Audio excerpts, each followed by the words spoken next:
ಸುಹಾಸ್ ಶೆಟ್ಟಿ ಹತ್ಯೆಯ ತನಿಖೆಯನ್ನ ಕೇಂದ್ರ ಗೃಹ ಸಚಿವಾಲಯ ಎನ್ಐಎ ಹೆಗಲಿಗೆ ವಹಿಸಿದ್ದಕ್ಕೆ ಈ ಸಂಬಂಧ ಕೇಂದ್ರ ಗೃಹ ಸಚಿವಾಲಯ ಹೊರಡಿಸಿರುವ ಅಧಿಸೂಚನೆಯಲ್ಲಿ ಏನಿದೆ? ಸುಹಾಸ್ ಶೆಟ್ಟಿ ಹತ್ಯೆಯ ನೇರ ಆರೋಪಿಗಳಿಗೆ, ಫಂಡಿಂಗ್ ಮಾಡಿದವರಿಗೆ ಮತ್ತು ಕೊಲೆಗಾರರಿಗೆ ಸಹಕರಿಸಿದ ಸಾರ್ವಜನಿಕರಿಗೆ ಬಂಧನ ಸನ್ನಿಹಿತವಾಗುತ್ತಾ?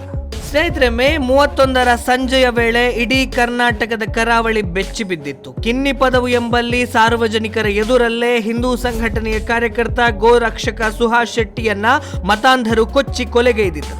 ಈ ಪ್ರಕರಣ ದೇಶದಾದ್ಯಂತ ಸಂಚಲನವನ್ನ ಸೃಷ್ಟಿ ಮಾಡಿತ್ತು. ಹತ್ಯೆಯ ಮರುದಿನವೇ ಇಡೀ ದಕ್ಷಿಣ ಕನ್ನಡ ಜಿಲ್ಲೆ ಸಂಪೂರ್ಣ ಬಂದ್ ಆಗಿತ್ತು.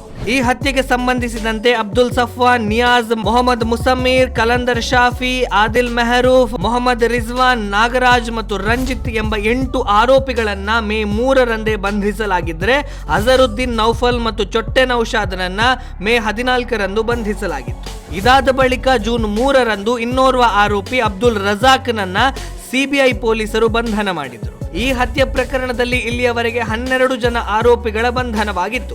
ಈ ಹತ್ಯೆಯ ಹಿಂದೆ ಸಮಾಜದಲ್ಲಿ ಅಶಾಂತಿಯನ್ನ ಸೃಷ್ಟಿಸುವ ಮತಾಂಧ ಶಕ್ತಿಗಳ ಕೈವಾಡ ಇದೆ. ಹಾಗಾಗಿ ಇದರ ತನಿಖೆಯನ್ನ ಎನ್ಐಎಗೆ ಕೊಡಬೇಕು ಅಂತ ಹೇಳಿ ದಕ್ಷಿಣ ಕನ್ನಡ ಜಿಲ್ಲೆಯ ಸಂಸದರಾದ ಕ್ಯಾಪ್ಟನ್ ಬ್ರಿಜೇಶ್ ಚೌಟಾ ಅವರು ಕೇಂದ್ರ ಗೃಹ ಸಚಿವಾಲಯಕ್ಕೆ ಪತ್ರವನ್ನು ಕೂಡ ಬರೆದಿದ್ರು.